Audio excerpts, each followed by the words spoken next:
Hey guys, it's Mr. Chu, and here's what you're going to learn today. By the end of this video, you should be able to formulate proofs using triangle congruent shortcuts. And here is what we're trying to prove in video 1. We're given that side VW is congruent to side YZ, and that those two sides are parallel.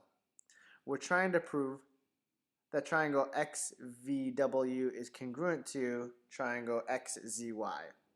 We're going to go ahead and fill in our claim, context, evidence, warrant.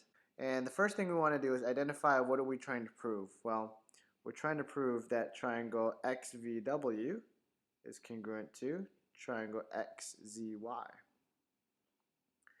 There are two pieces of information that are given to us in the problem. That's that side VW is congruent to side YZ.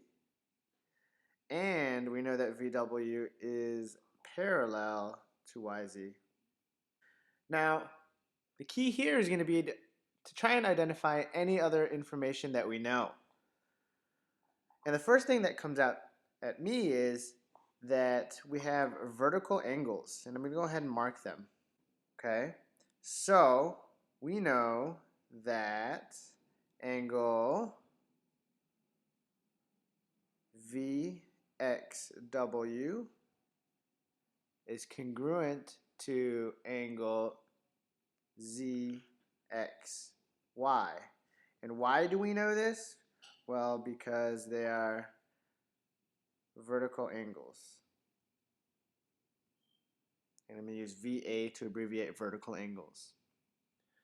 Now, is there any other information that we know or that we can interpret? There's actually two different things that we can look at. We know that VW and YZ are parallel. Now, if we consider that we have, say, a transversal line, and I'll draw that in here,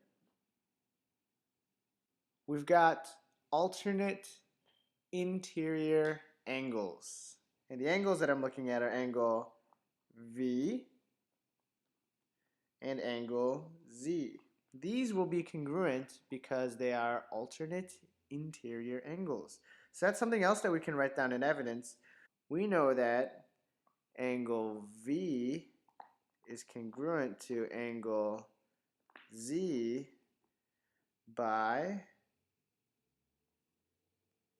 alternate interior angles. Okay, so taking a look and trying to identify the information that we see, we've got a pair of congruent sides and then two pairs of congruent angles, and I'm looking at it in that specific order. Now we can kind of put everything together. Triangle XVW is congruent to triangle XZY by which triangle congruency shortcut? Well, we have, if we're looking at our diagram, we have marked an angle, then another angle, then a side. That is angle, angle, side. And that's it.